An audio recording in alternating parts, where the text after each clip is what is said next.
शहर में पहली बार आईआईटी का सेंटर पड़ा था और मैं अपीयरिंग कैंडिडेट के रूप में आईआईटी का एग्ज़ाम देने गया। लौटा बहुत खुश होकर, चलो एग्ज़ाम अच्छा गया।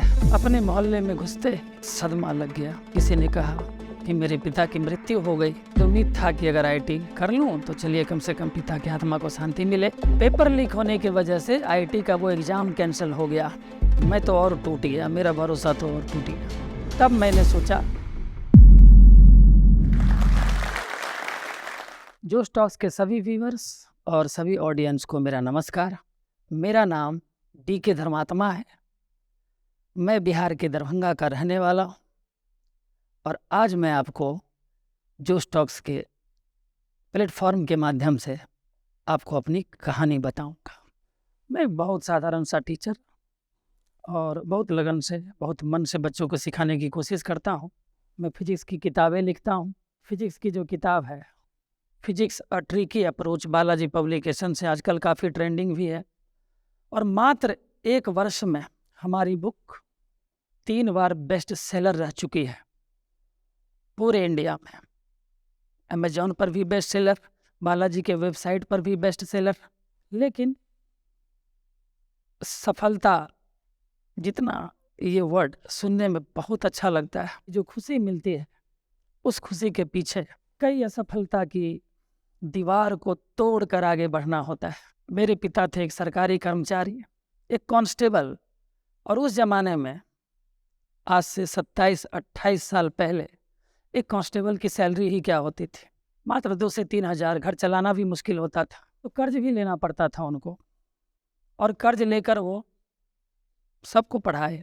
बचपन बीता, हम लोग 10th किए, 11th किए, 12th में पता चला कि उनको कैंसर है। हम लोग टूट गए और हमको तो अपने पिता से बहुत प्यार था, क्योंकि उनको हमसे उम्मीद भी बहुत ज़्यादा थी। तो एक उम्मीद की जिम्मेदारी भी थी। और बदकिस्मती देखिए कि मेरे शहर में पहली बार आईआईटी का सेंटर पड़ा था और मैं अपीयरिंग कैंडिडेट के रूप में आईआईटी का एग्ज़ाम देने गया। आईआईटी का एग्ज़ाम देकर लौटा बहुत खुश होकर, चलो एग्ज़ाम अच्छा गया। लेकिन अपने मोहल्ले में घुसते सदमा लग गया। मेरी तो जैसे दुनिया ही उजड़ गई थी। किसी ने कहा कि मेरे पिता की मृत्यु हो गई। उसके बाद तो मैं पूरी तरह टूट गया। मुझे लगने लगा कि ये लाइफ, ये दुनिया फेक है, झूठी है। लेकिन माँ भी तो थी, मेरे 2 छोटे छोटे भाई और एक बहन भी थी, बहन की जिम्मेदारी भी थी। उसके बाद उम्मीद था कि अगर आईआईटी कर लूँ तो चलिए कम से कम पिता की आत्मा को शांति मिले। कुछ ही दिनों में ये पता चला कि पेपर लीक होने की वजह से, पहली बार ऐसा हुआ था आईआईटी में, आईआईटी के हिस्ट्री में, पेपर लीक होने की वजह से आईआईटी का वो एग्ज़ाम कैंसिल हो गया। मैं तो और टूट गया, मेरा भरोसा तो और टूट गया। तब मैंने सोचा कि कुछ पढ़ा लें, चलो अगर कुछ ट्यूशन्स वगैरह पढ़ा लें तो कुछ पैसे भी आ जाएंगे और बच्चों को सिखा भी पाएंगे हम। तो मैंने पढ़ाना शुरू किया। लेकिन उस वक्त शहर का सबसे कम उम्र का टीचर मैं था, just after 12th, you can imagine. क्योंकि जिम्मेदारी थी, अब कमाई कहाँ से होती, चलो कम से कम पढ़ा लें तो दोनों पर्पस मेरा पूरा हो जाता।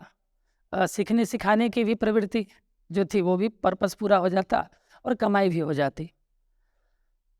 लेकिन उस ज़माने में, उस वक्त एक्सपीरियंस्ड टीचर हुआ करते थे, बूढ़े बुजुर्ग, जिनको देखकर लगे कि ये काफ़ी स्कॉलर व्यक्ति होंगे, और जो कॉलेज के प्रोफेसर हों स्पेशली।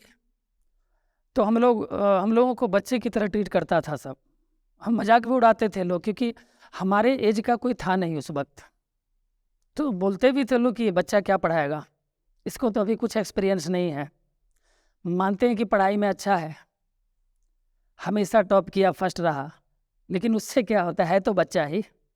लोग मजाक भी उड़ाते थे और कुछ लोगों को तो सिंपैथी भी थी, हमारे लिए सहानुभूति भी दिखाते थे। अरे इतना अच्छा बच्चा था, इसने तो अपना लाइफ बर्बाद कर लिया, कहाँ ये पढ़ाने लग गया, ये तो आईआईटी निकाल सकता था। लेकिन आईआईटी तो, वो तो पहले ही मेरा हिम्मत टूट चुका था, कैंसिल हो चुका था एग्ज़ाम, पिता का देहांत हो गया था, मैं टूट चुका था, मुझे कमाई करनी थी, मुझे पैसे की आवश्यकता थी। पहला साल तो रहा ही नहीं, बच्चा मेरे पास आया ही नहीं, तो अपने ही छोटे भाई बहन को सबको बिठाकर पढ़ाने लगा। तो पहला साल किसी भी तरह से कष्ट में बीता। पैसे तो थे नहीं, थोड़ा बहुत जो पेंशन का पैसा आता था तो काम चला। और उसी बीच में पढ़ाते पढ़ाते कुछ इस तरह के फॉर्मूला, कुछ इस तरह के ट्रिक्स मैंने बनाए जो स्टूडेंट्स के लिए काफ़ी बेनिफिशियल था। उसके जेई मेन में, नीट के एग्ज़ाम में मैंने उन सारे टेक्निक्स, सारे ट्रिक्स को मिलाकर किताब लिखना शुरू कर दिया। धीरे धीरे इधर बुक भी तैयार होने लगा, उधर रिजल्ट्स भी आने लगे। डिस्ट्रिक्ट टॉपर के बाद स्टेट टॉपर, फिर आईआईटीज़ का रिजल्ट, जेई मेन का रिजल्ट, नीट का रिजल्ट। लोगों का विश्वास भी बढ़ने लगा। अब मैं सफलता की सीढ़ी चढ़ने लगा, लोगों का विश्वास बढ़ने लगा, बच्चे आने लगे हमारे पास रिजल्ट्स देखकर। और इधर मैंने बुक भी लिखना शुरू कर दिया। माली हालात ठीक हो रहा था, लेकिन अब जो मेरा ड्रीम था, मेरा सपना था कि मेरी किताब आए, मैंने जो इन्वेंट किया है वो आ जाए, जो पूरे इंडिया में सारे स्टूडेंट्स के लिए बेनिफिशियल हो, उसको कुछ फ़ायदा हो हमारे कुछ करने का। फिजिक्स अ ट्रिकी अप्रोच, जिसको आप लोग जानते हैं, बालाजी पब्लिकेशन से, जो बेस्ट सेलर की कैटेगरी में है, खड़ा हुआ 1 साल के अंदर। उसके लिए भी मैंने नींद और चैन का त्याग किया। सफलता छोटी हो या बड़ी हो, सफलता तो सफलता है। जीत छोटी हो या बड़ी हो, जीत तो जीत होती है। और उसी जीत से मैं खुश हूँ अभी तक के हमारे ज़िंदगी में, कि किस तरह से बस एक टीचिंग पढ़ाया करता था, पढ़ाने के क्षेत्र में किस तरह आगे बढ़ा, लोगों के मजाक का विरोध करते हुए अपने कर्म पथ पर डटा रहा, आगे बढ़ता रहा, और किस तरह से हमारे किताब लिखने का सपना भी पूरा हुआ। इसीलिए दोस्तों, मैं अंत में यही कहना चाहूँगा कि आप लोग भी अगर जुनून से किसी चीज़ के पीछे लग जाते हैं तो वो आपको हासिल जरूर होगा। अहाँ सब एकरा सब्सक्राइब करू, लाइक करू, और जत्ते से जत्ते मैथिल छै उनका बीच में शेयर करू। और नया नया प्रेरणादायक कहानी, बहुत सारा खिस्सा अहाँ के सुनल मिलत, तो बस बनल रहू।